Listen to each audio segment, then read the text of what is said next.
bienvenue dans Enlève ta casquette, le podcast qui parle d'identité dans le monde du travail. Aujourd'hui, nous avons le plaisir d'accueillir Rassan Yagmeh, directeur talent et culture chez Free Group Iliad. Il a plus de 15 ans d'expérience dans le monde des RH. Il est également cofondateur de Recruiters in the House. Recruiters in the house. Oh, wow. Je suis obligé de la faire. Tu étais obligé de la faire, évidemment. Donc, il coupe mon introduction. Un média qui a pour but de casser les codes du monde du recrutement et des RH, notamment avec le rap. Rassam, bienvenue. Merci Karim, merci pour l'invitation. Je suis très heureux d'être là. Eh ben, je suis très heureux aussi que tu sois mon invité. On a plein de choses à se raconter aujourd'hui. Nous, on se connaît un petit peu. J'ai plein d'invités que là, j'ai interviewé que je ne connais pas du tout. Ouais. Mais toi, en l'occurrence, je te connais. Est-ce que ça va t'aider à me poser des questions ? Je pense qu'en vrai, j'ai encore plein de choses à apprendre sur toi. Et je suis sûr que les gens, du coup, vont apprendre plein de choses hyper stylées sur ton parcours. Donc, on démarre, du coup, première question. Ouais. Déjà, tu viens d'où ? Quelles sont tes origines ? Pas forcément d'un point de vue géographique, mais c'était quoi ton cadre quand tu étais plus jeune et tout ? Alors, j'aime bien donner tout le parcours parce que ça me définit quand même pas mal et tout ce qu'on va se dire, je pense après. Je suis iranien, je suis né à Téhéran en 1985, pendant les dernières nuits de bombardement de la guerre Iran-Irak.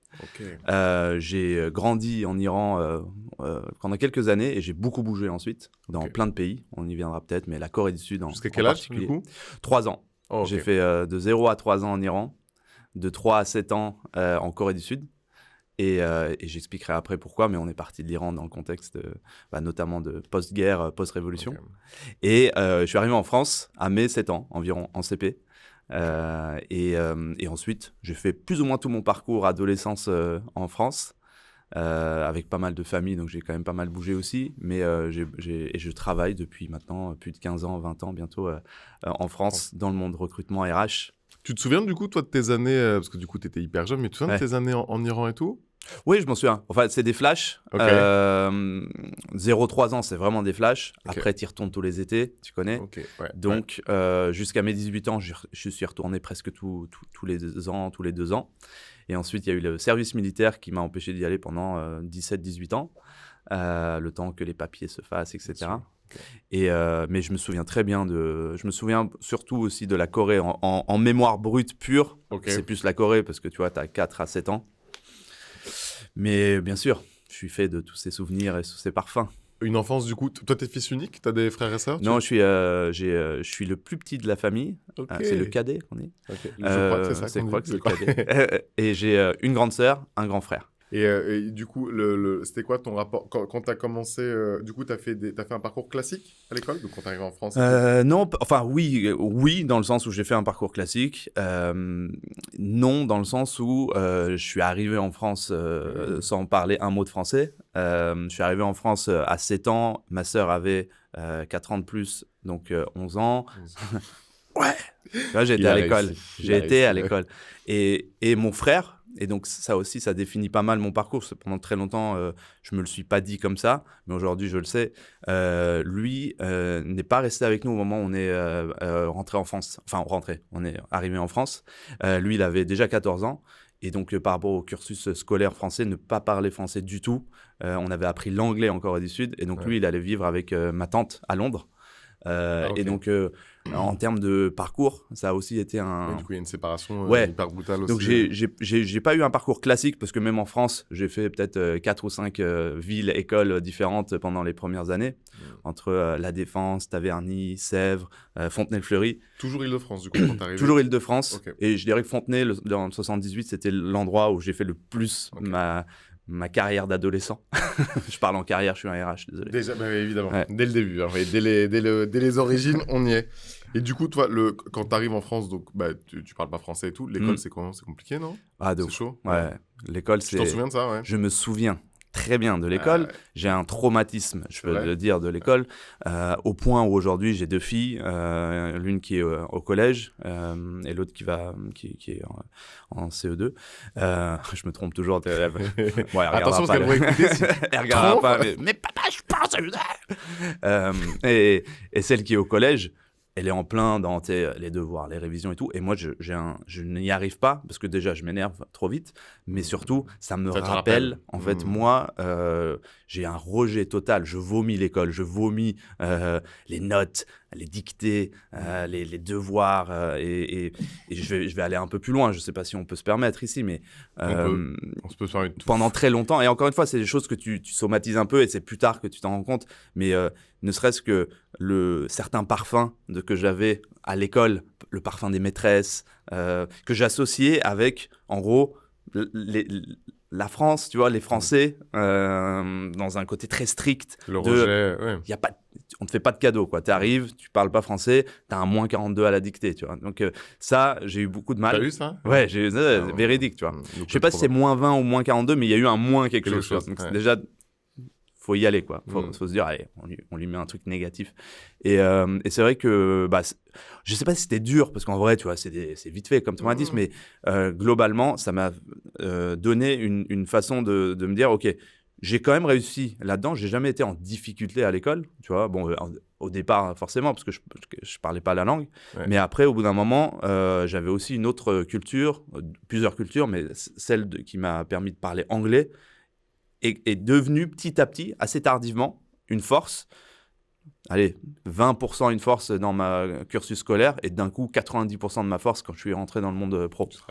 Évidemment. Bon, du coup, tu fais un parcours classique, donc bac général. Bac général ES. Tu te souviens quand tu étais plus jeune, tu avais un métier de rêve, genre tu avais un métier qui vraiment te faisait... Quand j'étais petit, je sais que je disais beaucoup à mes parents, à ma mère, je veux être vétérinaire. Parce que je voulais avoir des animaux et tout. Et aussi, un truc qui est aussi un peu par rapport à l'école, je disais je voulais être headmaster, on dit en anglais, principal, enfin, boss de l'école, quoi. Je sais pas comment on dit, parce qu'en fait, en gros, je disais, moi, je veux bien aller à l'école, mais je veux pas travailler, je veux être le boss de l'école, tu vois. Et je disais, moi, plus tard, je vais être le boss de l'école, comme ça, je suis obligé d'aller à l'école, sauf qu'à un moment donné, t'es plus obligé d'aller à l'école. Et en gros, après, une fois que je devais vraiment savoir ce que je voulais faire, non, j'étais quand même assez dans le brouillard. J'ai toujours pris des voies de facilité, de zone de confort. Là où t'étais bon.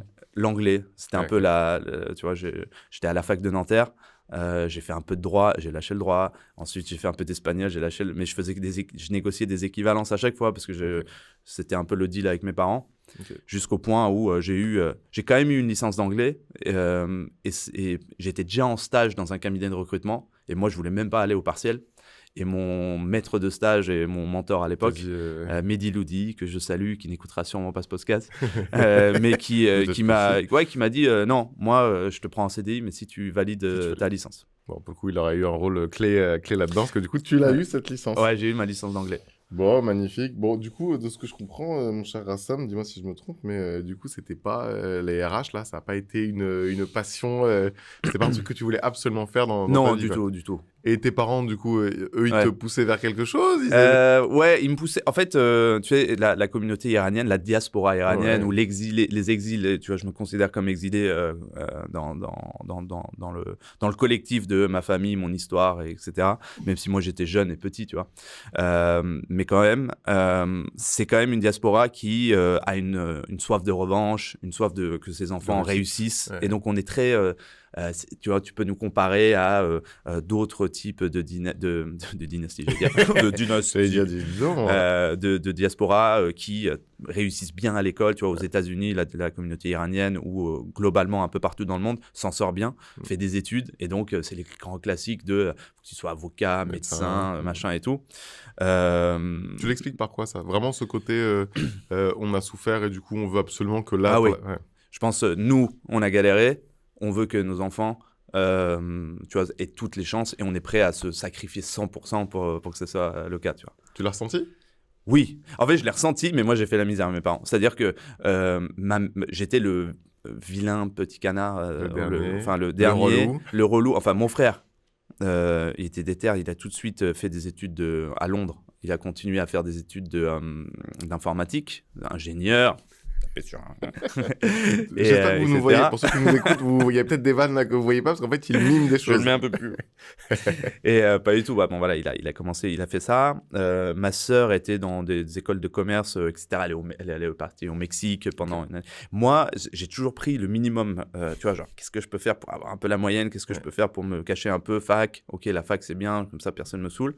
Et en fait, à un moment donné, au moment où justement j'ai eu cette opportunité, on va peut-être y venir, d'aller dans le monde du travail, en vrai, j'étais un peu en mode zone rouge où mes parents disaient bon, qu'est-ce qu'on va faire, qu'est-ce qu'il va faire. Mon frère me convoquait pour des déj en mode bon, faut qu'on parle, là, qu'est-ce que tu veux faire, tu veux faire une formation dans la restauration. Bah, ils se disaient, c'est pas genre, tu sais, je faisais pas des grosses conneries, je faisais vite fait des conneries, mais encore quand j'étais plus jeune, au moment où j'étais à la fac, je savais pas quoi faire. Comme beaucoup. Et genre, j'avais zéro ambition, zéro rien. J'étais dans le rap. Il y avait déjà ça ou pas? Ouais. C'était déjà existant, ça? Ouais. Bon, en fait, la partie vrai rap que j'ai fait dans ma vie, c'était entre mes 15 et mes 20 ans, quoi, tu vois. Ah, donc on y est. Il m'a pas parlé de ça, il nous a rien dit. Oui, parce que bon, c'était le parcours, quoi, mais à l'époque, c'était juste... tu voulais absolument pas en faire une carrière ou un truc, c'était pour le kiff. Tu kiffais rapper ou... Ouais, je kiffais rapper. En fait, j'ai commencé, c'est comme classique, quoi, tu vois, tu commences avec des potes à rapper un peu comme ça, en rigolant. Tu trouves... tu t'accroches bien avec quelqu'un. J'ai créé un binôme avec un de mes potes et on a commencé on a fait des projets, c'était toujours en mode underground, on était en mode, de toute façon, nous on veut pas percer, machin, nanana et tout, en vrai c'est aussi, on avait la flemme, on n'avait pas forcément capté, je pense, certaines choses, et on était dans, de toute façon, si on doit réussir, ça viendra à nous. En fait, je dis souvent, si j'avais aujourd'hui les connaissances que j'ai de quand tu as un talent, comment tu le polis et comment tu perces dans un domaine, à l'époque, j'aurais sûrement appliqué ça, sauf qu'à l'époque, j'étais un peu plus balèque, voilà. Et en fait, la culture hip-hop, de toute façon, a toujours été un peu ma colonne vertébrale. J'ai fait du street art, mais du vrai, c'est-à-dire pas dans les galeries, dans la rue. Et c'est cette période, entre guillemets, qui était un peu la pente descendante, parce qu'en fait, quand tu fais du tag dans la rue, tu te retrouves souvent chez la police. Ah waouh, ça t'est arrivé? Oui, bien sûr, ça m'est arrivé, mais tu vois, je savais qu'on allait apprendre des choses. Et c'est ça qui faisait peur à mes parents, parce qu'en gros, quand t'es mineur, en garde à vue, c'est les parents qui viennent te chercher. Après, plus tard, c'est plus eux qui viennent te chercher, mais tu t'habites quand même chez eux. Donc, tout ce qui est forcément les revers de la médaille d'une culture urbaine faisait peur, et à juste titre, à mes parents. Mais j'ai jamais été un voyou, un délinquant, un mec qui traîne. J'ai été, par contre, dans le rap à fond, et du coup, ça m'a amené à voir que ça. Et je voulais, je voulais pas devenir rappeur, je voulais juste faire du rap et rien faire d'autre. Magnifique. Bon, tu vois, il a failli nous le mettre de côté, il a failli le passer sans qu'on l'ait, mais bon, je savais que quelque part il y avait du rap, de toute façon, j'aurais bien fini par te tomber dessus. Bon, du coup, tu te lances dans une carrière, du coup, dans les RH, en gros, c'est ça. Donc, tu commences par un cabinet de recrutement, c'est ça? Où est-ce que tu as démarré? Non, cabinet anglo-saxon, qui est très transactionnel. Bam, le bise. Ouais. C'était et là, c'est vraiment en termes de monde inconnu, tu vois, on pouvait pas mieux faire, quoi. C'est-à-dire que je le dis souvent, c'est un pote. En fait, j'avais une de mes meilleures potes, Sabine, que je salue, qui ne regardera encore moins que ma fille ce podcast, avait un copain à Londres à l'époque. Ils étaient à Londres et il disait, voilà, lui, il bosse dans un cabinet qui va ouvrir un bureau à Paris et cherche un stagiaire avec le fameux Mehdi Loudi, qui est le premier à ouvrir ce cabinet. Et il cherche un mec qui parle bien anglais et qui a un peu la dalle, quoi. Bon, moi, j'avais pas la dalle. Je l'avais mais on pouvait pas le percevoir, mais je parlais bien anglais. Et donc, c'était un peu ma seule force. Toujours. Okay.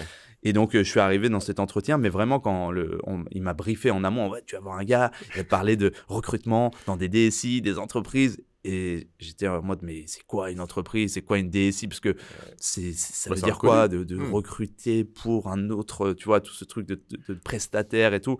C'était vraiment le flou. J'ai dit, vas-y, c'est pas grave. Vas-y au feeling. J'y suis allé à l'instinct, au talent. Et en fait, je pense qu'on parlera peut-être des identités. Le destin a fait que je suis tombé face à Mehdi Loudi, marocain, avec lequel on a eu une connexion, un feeling, je pense. Il s'est dit, ok, lui, c'est un jeune, il sait pas trop ce qu'il est en train de raconter, mais il a un potentiel. Quand je m'exprime en anglais, et ça, c'est aussi un biais qui est vrai, mais en même temps, ça reste un biais. En France, il suffit que tu parles anglais avec un très bon niveau et un bon accent, tu parais forcément plus intelligent. Et même moi, je le sais encore aujourd'hui, quand j'ai envie d'être intelligent, je vais aller faire une conf en anglais ou je vais aller écrire un post en anglais sur LinkedIn. Du coup, on a envie de t'entendre avec ton bel accent. Rassam, dis-nous une petite phrase en anglais, please. I can say whatever you want, but I really think that when you speak English in a very clear manner, you seem more intelligent. I don't know why. That's so great. Thank you so much. Et du coup, c'est ça qui... Au moment où je parlais en anglais, un des boss du cabinet qui était londonien est arrivé et il m'a entendu. Et ensuite, je sais, pour le coup, il a dit « Ouais, ce petit jeune-là, vas-y, on le prend, peu importe le truc, quoi. » Et c'est là où je me suis dit, OK, en fait, l'anglais, ça peut être une force. Ça peut aider. Bon, magnifique. Donc, tu te lances. Donc, première expérience, cabine de recrutement. Ensuite, du coup, t'enchaînes toujours dans le même environnement. Donc, tu restes dans le monde des RH, globalement. Ouais. Même si à l'époque, je l'aurais jamais défini RH, vers les années 2005-2010, quand tu es en cabinet de recrutement, tu es plutôt un sales. Tu es là, tu prends ton bottin, tu prends ton truc, tu appelles des SI, des RH, tu prends des rendez-vous et ensuite, tu leur balances des CV.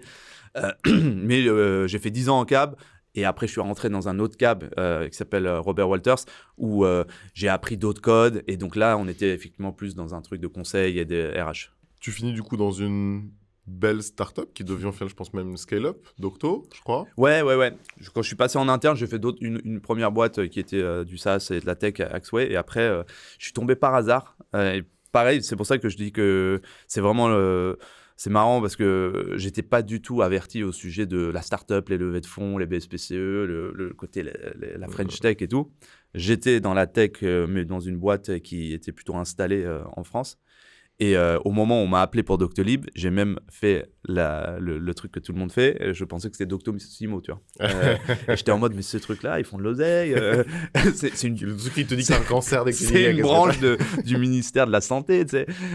Et en fait, j'ai découvert tout ce monde-là. J'ai fait, waouh, ils sont beaux, ils sont intelligents, ça a l'air ouf. Et je suis rentré là-dedans. Et pareil, j'ai dû apprendre plein de nouveaux codes de ce monde de start-up à ce moment-là. Là, les parents, ils sont rassurés ou pas en vrai? Quand tu vois tout ça, là, oui. c'est bon. Mais de toute façon, mes parents, ils étaient rassurés à partir du moment où... parce qu'en parallèle à tout ça, j'ai rencontré ma femme très tôt aussi dans ce parcours. Oui, tu t'es marié tôt. Je suis marié assez jeune, je me suis marié à 25 ans. J'ai rencontré ma femme vers 21 ans. Et ma femme m'a connu avant, quand j'étais un glandeur à la fac de Nanterre, tu vois. Donc, gros bisous à elle, parce qu'elle a... Elle a parié. Elle a été sur une bonne chasseuse de tête, tu vois.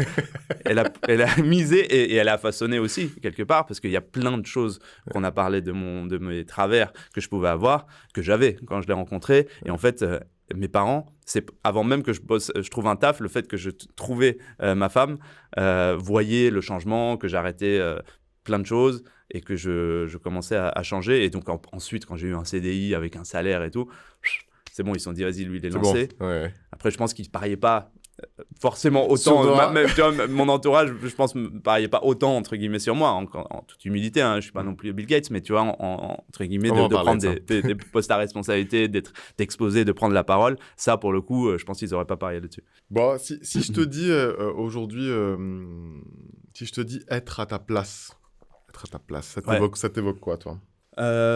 Tu sens aujourd'hui que tu es à ta place? Ouais, en fait, je pense que j'ai trouvé ma place, en tout cas.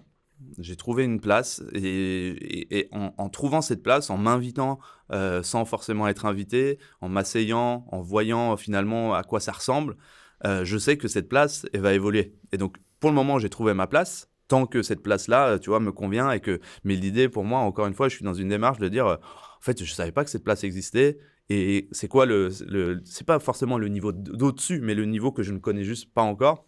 Mais je trouve que j'ai bouclé la boucle, je le dis souvent, le fait de pouvoir aujourd'hui m'exprimer sur mon passé sans en avoir honte, sans me dire qu'on va me juger pour ça et de savoir que de toute façon, mon expertise, mon autorité, ce que j'ai fait, de toute façon, voilà, c'est intouchable, ça. Et donc après, maintenant, je peux le sublimer avec qui j'étais avant, avec ma touche.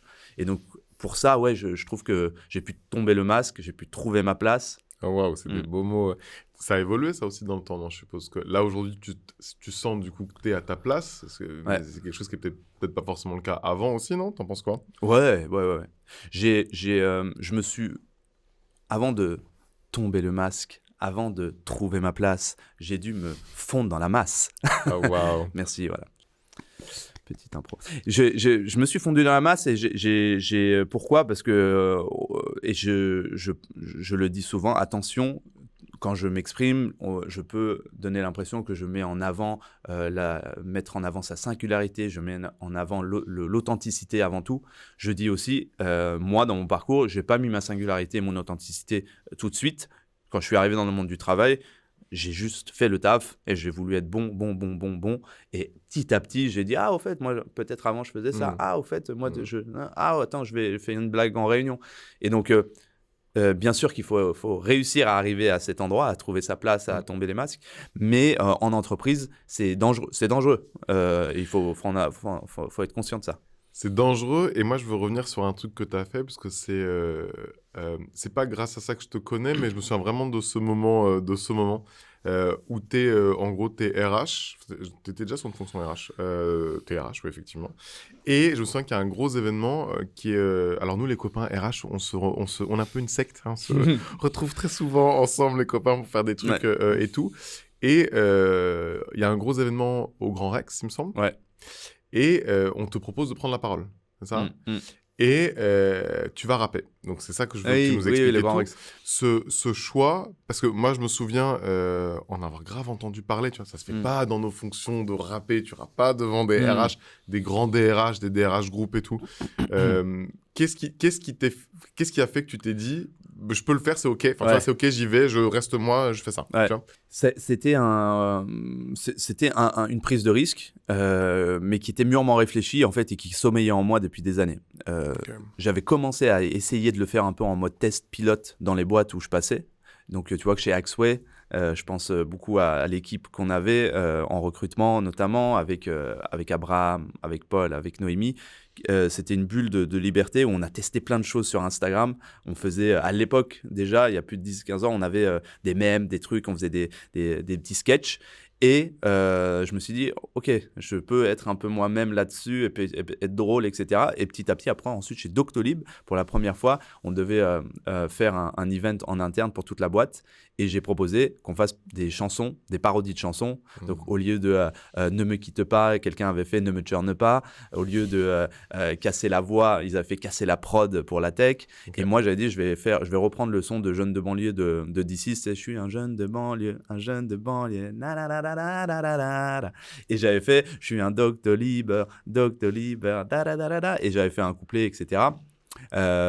Et on avait mis ça au Stade Jean-Bouin devant 500, 600 personnes à l'époque, toute la boîte. Et en fait, ça avait marché de ouf. Et c'est devenu l'hymne en interne, entre guillemets, pendant quelques mois, quelques années. Et ça m'avait propulsé, en fait, dans une place dans le cœur des gens, entre guillemets, en interne, sans forcément qu'ils me connaissent. Et je me suis dit, ça, c'est powerful. C'est amazing. Non, mais tu vois, c'est fort, quoi. Tu fais un truc un peu comme ça, en freestyle, quoi, en disant, ouais, ça peut marcher. Et du coup, je m'étais dit, OK, un jour, ce truc-là, il faut que je sorte de simplement une boîte, une équipe, et que ça. Et puis, quand on m'a proposé le Grand Rex, je dis, à ce moment-là, c'est le moment. Et je resalue Faria, je resalue toute l'équipe Nolwenn de Golden Bees à l'époque, qui m'avait vraiment fait confiance. J'ai dit, moi, je fais 2 minutes 30 de talk classique, et je fais 2 minutes 30 de freestyle. Et à l'époque, pas tout le monde, mais des gens qui étaient proches de moi m'avaient dit, n'y va pas, fais pas ça, parce que t'es directeur recrutement chez Doctolib, c'est une des meilleures licornes, des plus belles startups réussites françaises. T'es bien. Pourquoi venir te recoller une étiquette, entre guillemets, du jeune qui rappe, enfin jeune, j'étais déjà plus jeune à l'époque, hein, tu vois, il a plus de cheveux, il a pas de cheveux, parce que vous voyez quand même. Mais, et il disait, ouais, en gros, les gens sont pas prêts, les gens vont pas comprendre. Et donc, moi, au fond de moi, j'étais convaincu que si, parce que je l'avais testé, et c'est pas juste du coup une intuition, je l'avais vu quand même. Et j'ai dit non. On y va, et j'avais du coup rappé. T'avais peur quand même en vrai ou pas du tout? T'étais convaincu, mais t'avais quand même une peur que ça arrive. Tu t'étais dit si bad boss de ouf, si Kata. Bah en fait, je sais pas pourquoi non. Alors que tout devait me dire que oui, parce que en plus, dans la story, j'avais au moment où je fais ça au Grand Rex, j'ai démissionné de Doctolib et j'avais accepté l'offre de chez Free. Et j'arrive et il y avait mon ancien boss et mon ancienne équipe de Doctolib dans la salle. Et ma nouvelle DRH de l'époque qui m'avait recruté chez Free avec, la directrice générale adjointe avaient pris leur place parce qu'ils avaient entendu que je faisais ce truc. Alors, out of nowhere, je ne sais pas pourquoi elle s'était dit « Ok, vas-y, let's go, on y va » parce que je pense que c'est dit bon, par curiosité, et puis pour voir le mec qu'on a recruté, tu vois, il va faire un talk. Elle n'a pas été déçue du voyage. Et tu vois, j'étais en mode... Et malgré ça, en fait, j'étais sûr de moi. J'ai dit « Mais en fait... » et ça revient sur le fait de à quel moment tu t'ouvres et à quel moment tu veux montrer ta force d'identité. C'est qu'à ce moment-là, j'étais certain que tout ce que j'allais ajouter en surcouche de mon autorité, de mon expertise, de taf classique, de tout ce que je pourrais raconter, viendrait sublimer de toute façon le reste. Et du coup, j'y allais avec une confiance. Alors bien sûr, un petit trac, bien sûr, mais une grosse confiance de ouais, ce que je vais dire va impacter les gens. Et en vrai, c'est pour ça qu'on m'a recruté aussi dans les boîtes où je suis passé. Bravo, moi c'est un truc duquel je suis hyper fier que tu aies fait ça et tout. C'est un exemple même que je donne beaucoup en école. Et très souvent, je montre 2 photos, je te l'ai déjà montré. Enfin, ta photo de toi en costume. Avec le costume. Ouais. Quelques années auparavant. Et puis ce rap que tu as fait au Grand Reste, ce que je trouve, c'est très révélateur aussi de la société dans laquelle on est. Nous, du coup, personne issue de minorité, on n'y a pas d'ici, on n'est pas, tu vois. Et je trouve que c'est difficile d'être pleinement soi, mais c'est uniquement quand vraiment tu as montré ton expertise, que tu es bon, c'est un peu à l'image de ça maintenant, moi avec la casquette. 10 ans en arrière, j'étais en costume, aujourd'hui je peux avoir une casquette, mais parce que du coup on a prouvé, c'est ça aussi, non, quelque part. C'est une fois que tu as prouvé que du coup tu peux y aller, être pleinement toi. Est-ce que tu pouvais être pleinement toi 10 ans en arrière? Non, oui, physiquement je pouvais, j'aurais pu essayer, je pense que ça aurait été contre-productif. Alors que là, ça fait x10 en termes d'impact chez les gens. Et j'imagine que tu n'as pas porté ta casquette non plus, tu vois, dans tes premières expériences pro. Non. Donc, faut le faire au bon moment. Et moi, je fais partie aussi de ceux qui... En fait, je suis toujours un peu le cul entre 2 chaises. J'ai toujours été le cul entre 2 chaises, tu vois, que ce soit je suis iranien ou est-ce que je suis français, je suis d'ici ou est-ce que je suis d'ailleurs, j'ai un bagage culturel qui fait que je suis privilégié de pouvoir parler anglais aussi, mais en même temps, je fais un peu le vilain canard dans la famille. Tu vois, j'ai toujours été un peu entre tous ces paradoxes-là. Et... même aujourd'hui, je sais que certaines personnes, quand ils vont voir ce que je fais, le fait d'être très communicant, d'être sur les réseaux, faire du rap, RH, ils aiment bien, mais aussi, ça te met dans une case un peu, tu vois, superficielle, entre guillemets, ou parce que j'utilise les codes du rap, etc., genre le jeune machin, etc. Dans certains couloirs, certains directeurs, pour rigoler, m'appelaient « Ah, ça va la Kaira » ou « Ça va la racaille », ça va la racaille, etc. Et en fait, j'ai un truc qui me dit « Non, il faut absolument que je prouve dans l'instant que je ne suis pas que ça. » Et en fait, et alors qu'aujourd'hui, j'arrive à un point où je me dis « Mais en fait, on s'en fout, tu vois ». Je sais ce et en vrai, la plupart des gens le savent aussi. Mais tu vois, dès que je suis peut-être trop étiqueté dans une zone sombre / communicant, influence et tout, je veux revenir sur un truc hyper, tu vois, hands-on, le mec qui est la machine, qui sait faire des trucs, qui bosse et qui est expert sur un truc. Et ça, c'est peut-être encore un truc qu'il faut que j'arrive à sortir de ça, ouais. Bon, aujourd'hui, t'es dans le... Alors, les copains, pour ceux qui nous suivent, j'ai oublié mes fiches. J'ai oublié de vous le dire depuis tout à l'heure. C'est moche. Je regarde pas il regarde pas son genou. C'est pas mon genou que je regarde, c'est mon téléphone où il y a mes petites notes parce que je ne sais plus tout. D'habitude, j'ai mes fiches et là, je ne sais pas. Bon, bref, c'est parti. Je vous donne les coulisses. En même temps, je vous partage. C'est important. Non, aujourd'hui, toi, du coup, t'es sur des fonctions RH et je sais que les sujets de diversité et d'inclusion aussi de par ton parcours, c'est important. Ouais. Mais du coup, t'es un peu... c'est pas que t'es un peu jugé parti, mais si un peu, enfin tu vois, on est un peu concerné par le sujet, t'arrives à essayer de faire bouger un peu les choses dans ton quotidien, dans toutes les boîtes dans lesquelles t'es passé ou pas? Comment tu fais pour gérer ça aussi? Ouais, c'est un bon point, c'est que pendant très longtemps, moi, j'étais pas forcément moi-même averti sur le sujet. Tu vois, et c'est aussi un truc, c'est que c'est pas parce que j'ai la tête que je suis né où je suis, et que je m'exprime comme je m'exprime, que je suis forcément très fort à parler du sujet de la diversité. Moi-même, pendant que j'étais en cabinet ou pendant mes premières heures, j'étais très, très focus sur le chiffre, peu importe, en gros, les moyens, etc. Donc, en tant que recruteur ou RH, pendant un long moment, j'étais tunnel, tu vois. Et petit à petit, j'ai eu des expériences dans la tech, notamment, qui m'ont obligé à m'intéresser au sujet. Et aujourd'hui, oui, je pense que j'essaye, là où je passe, d'avoir un impact. C'est difficile, ça prend du temps. C'est pas quelque chose qui se fait du jour au lendemain. Qu'est-ce qui est difficile ? Tu dirais que c'est quoi qui est difficile ? Parce que pour changer les habitudes des gens, c'est compliqué. La contrainte business n'est pas la contrainte d'une société la société en tant qu'entreprise n'est pas la société en termes de citoyens, entre guillemets. Il y a des choses qu'une entreprise doit faire, à savoir être rentable, qui parfois va mettre l'enjeu de la diversité et de l'inclusion dans une priorité qui n'est pas la plus importante. Après, on va dire oui, mais en étant divers, tu es performant, donc machin. Mais dans les faits, non. Dans les faits, c'est ce qui est attendu. Dans les faits, en fait, oui, ça l'est, mais ça prend du temps. Et donc, en fait, il faut être résilient, il faut être patient, il faut se dire que les gens, les habitudes mettent du temps à changer et que, en fait, tout ce qu'on a dit autour d'une réunion ou d'une slide, pour que ce soit exécuté, c'est l'exécution de tout ça qui est le plus dur.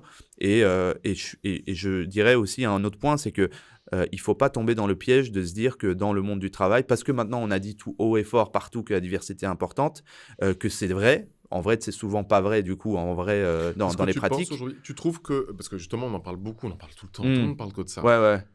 En vrai, c'est faux ? Enfin, en vrai, tu penses que les gens, ils le font vraiment ou c'est vraiment bullshit ? En vrai, je pense qu'en vrai, les gens sont de bonne volonté. En vrai, les gens sont plutôt honnêtes quand ils en parlent. Personne dit, attends, oui, bien sûr, je veux de la diversité. Et puis après, non, tu me prends pas les Arabes et les Noirs. Tu vois, c'est jamais comme ça, tu vois. C'est par contre... Oui, je veux de la diversité, je pense que c'est important. D'ailleurs, je nomme telle équipe pour travailler sur le sujet. Et après, boum, j'ai un rendez-vous avec mon DAF qui me raconte truc. Et en fait, ma prio, elle est ailleurs. Et en fait, vu que c'est un sujet qui doit être nourri, chéri de chaque instant, il faut effectivement réussir à trouver la bonne balance, être patient.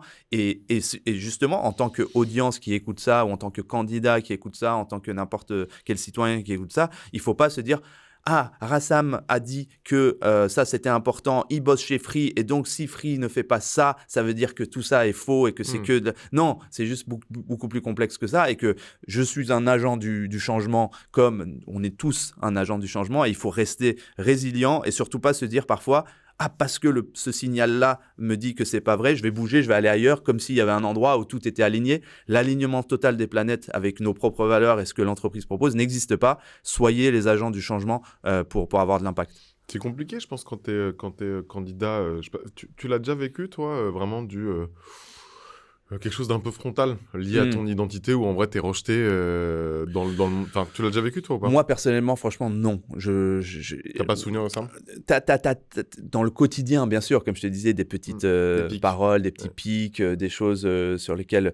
Après, dans le cadre d'un entretien, me dire « Ok, j'ai pas été recruté parce que j'ai ma tête, j'ai mon nom, machin », je pense pas. J'ai eu la chance de pouvoir tu vois, montrer d'autres choses, peut-être. Mais bien sûr que ça existe. Et pas que sur ce que les gens disent souvent. Tu vois, moi, j'ai aussi été éduqué sur plein d'autres types. Il y en a, je crois, plus de 27 des types de discrimination possibles. Mais notamment l'agisme, le profil des seniors, sur l'handicap. Il y a beaucoup d'angles morts sur lesquels moi-même, je n'avais pas en fait, de visibilité. Et qui était OK pendant très longtemps aussi. En gros, moi, quand j'étais en cabinet, si un client me dit « OK, moi, par contre, on veut quelqu'un 30 ans max, un profil plutôt qui s'exprime bien, donc plutôt et qui me faisait comprendre. » Ouais, lui, il n'avait pas de honte de me le dire alors que j'avais mon nom et ma tête, mais moi, j'avais pas de honte à prendre le brief et commencer à bosser dans son sens parce que c'était le cynisme ou le pragmatisme qui primait et je me disais pas, moi, à mon niveau, je vais changer quelque chose et surtout, je me disais, si je le fais, je me mets en danger. Et donc, aujourd'hui, oui, je suis dans une position où je peux me permettre de ne pas prendre trop de risques en me disant non, bah ça, c'est plus possible, mais je vais aussi être malin et me dire, pour vraiment changer le truc sur le fond, peut-être là, il faut... ah, ok, d'accord, bah faisons sur ta façon, mais et d'anticiper, parce que tu vois venir les choses, et d'anticiper à quel moment tu vas remettre un petit coup. Et donc, ça prend du temps, il faut être résilient, il faut être patient. Tu le disais, hein, ça arrive encore beaucoup aujourd'hui pour les candidats, puis c'est une situation en plus qui est difficile à vivre. Est-ce que tu n'as pas l'impression aussi, un peu quelque part, qu'on est un peu des rôles modèles ? Enfin, tu vois, j'ai l'impression que les gens se projettent aussi vachement, attendent de nous. Tu sens un peu cette pression ? Tu sens un peu ce truc ou pas ? Ouais. Je m'appelle Rassam, oui. je suis issu de la diversité, donc on te regarde comme ça. Donc, je t'invite à en parler. Donc, je pense que tu dois être exemplaire. Oui. Donc, si je te demande un service, je vais réussir à avoir ce que je veux parce que c'est forcément, tu dis que tu vas comprendre. Sauf que c'est statistiquement, je peux pas, à titre perso, aider tout le monde. Statistiquement, une entreprise ne peut pas recruter toute la France. Et statistiquement, et plutôt pour avoir un discours de vérité, au final, malgré tout ça, si tu ne te démarques pas, si tu n'as pas d'une valeur ajoutée, si tu fais pas d'abord toi ton auto-analyse et où est-ce que tu dois sortir et te faire violence, dans le marché actuel, et ça a toujours sûrement été le cas, mais le marché actuel est très très compétitif et très concurrentiel.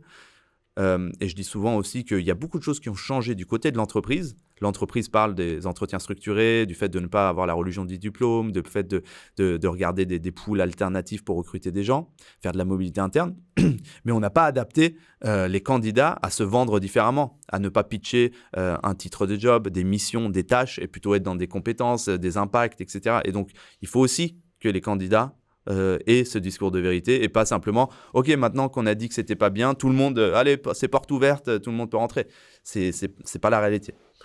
Toi, du coup, tu arrives à se détacher de ce truc, du truc, du coup, c'est Rassam, du coup, c'est nous, donc Rassam, c'est nous, donc en fait, il nous aide. Je sais pas, toi, comment tu fais, mais j'essaye quand même, parce que c'est mon instinct quand même de vouloir aider, de vouloir avoir de l'impact. Donc, dès que je peux, j'essaye à mon niveau de répondre à tout le monde, de donner les petits tips que je peux donner. Toi, tu as écrit un livre, donc ça, c'est scalable. Moi, j'automatise deux, trois réponses parfois pour être scalable là-dessus.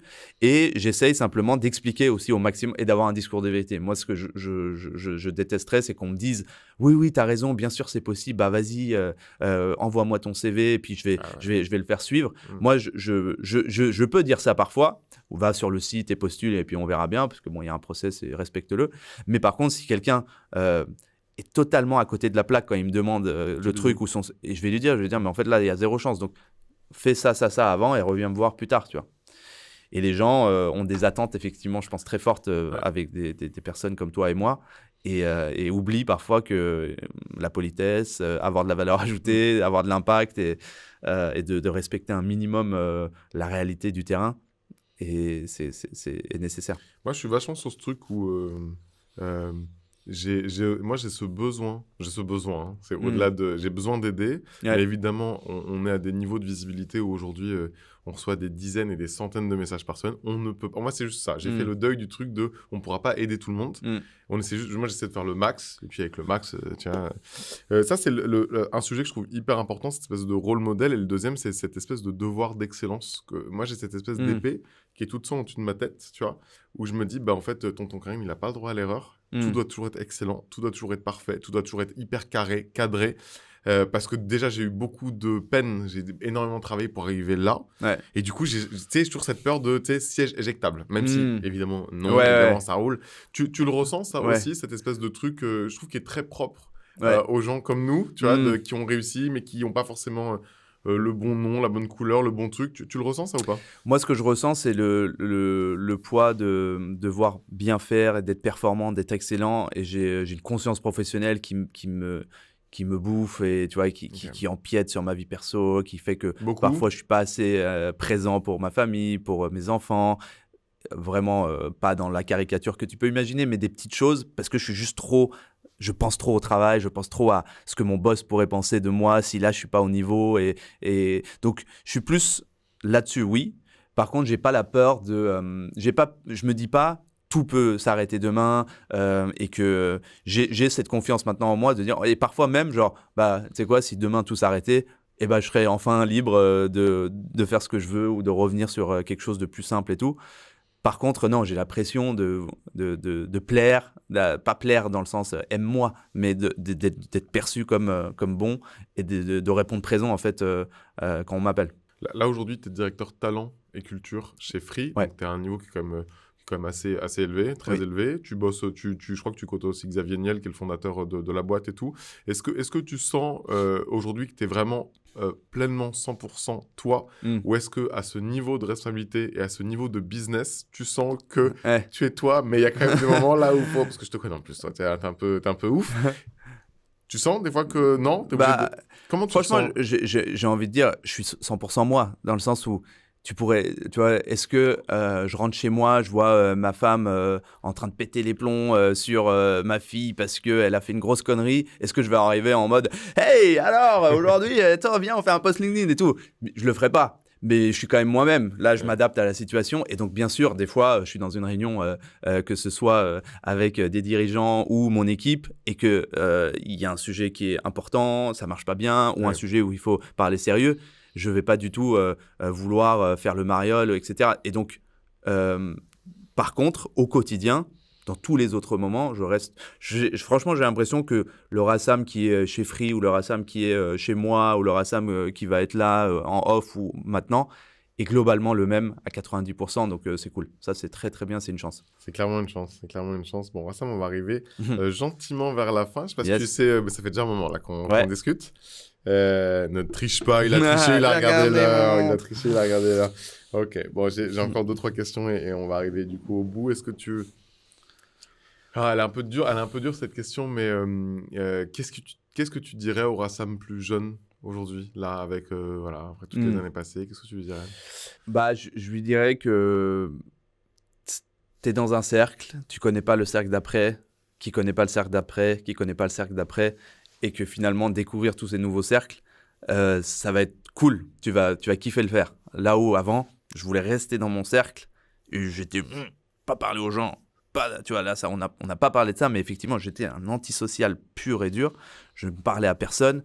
J'étais prêt à rentrer à 2h du matin chez moi pour ne pas croiser des gens que ma famille avait invités à la maison, tu vois, et tout.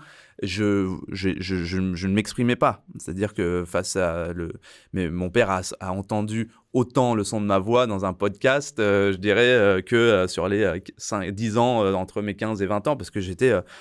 antisocial, asocial, un peu timide, mais surtout, j'ai pas envie de me prendre la tête à te parler, j'ai pas envie de me livrer, etc.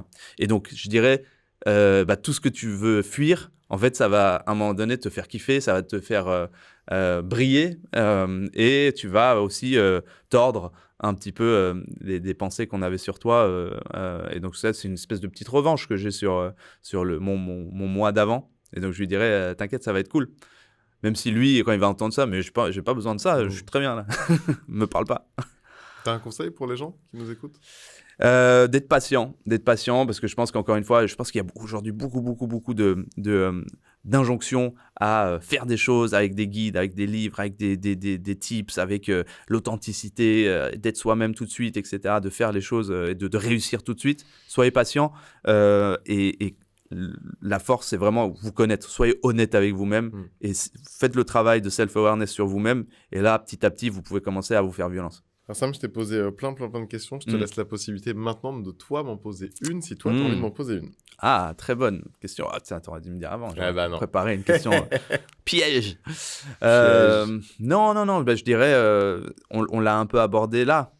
Tu l'as dit toi-même, c'est que ton personnage... Tonton Karim, d'ailleurs, est-ce que tu trouves que c'est un personnage? Est-ce qu'il y a un autre Karim qui est fondamentalement différent avec d'autres failles que tu n'as vraiment pas encore osé? Tu vois, tu parles du fait que avocat, cabinet d'avocat, ta mère voulait que tu sois avocat, tu l'as acheté une maison, tu étais super fier, que aujourd'hui tu représentes des choses et c'est dur peut-être potentiellement la peur de tout perdre, etc. Mais est-ce qu'il y a encore des choses que tu n'as pas encore osé dire dans un jardin secret du Karim d'avant? Ouais, non, il y a des choses. Je pense qu'il y a encore un ou deux trucs que j'ai pas dit. Peut-être un jour, du coup, je finirai par le faire. C'est encore un peu dur pour moi. Donc, est-ce que c'est dur, juste toi, t'es pas prêt, ou est-ce que c'est par rapport à ce que les gens pourraient je pense que c'est pas... moi, je suis très à l'aise avec mon identité, avec moi, aujourd'hui. Mais je pense que c'est juste pas le moment. Ça viendra peut-être plus tard. Ouais. Mais, donc, la patience. Ouais, la patience. Ça, je t'ai dit, je pense que tout est une question de timing aussi. Et tu l'as beaucoup dit. Ça fait du bien, je trouve, à entendre le fait que tout doit pas être dû tout de suite. On peut prendre le temps. Ça évolue, ça change parce que tes envies et tout ça, ça évolue avec le temps. Donc, Ok, bon, ma dernière question, Rassam, c'est celle-ci. Pour toi, ça veut dire quoi Qu'est-ce que ça veut dire enlève ta casquette? C'est de montrer que j'ai plus un poil sur le caillou. En vrai, en plus, je vois que t'en as. Hein. J'en ai, mais là, Oui, ici, il n'y on en voit a qu'il y a plus. un Là, creux, le delta de le Végéta. golfe Persique est passé.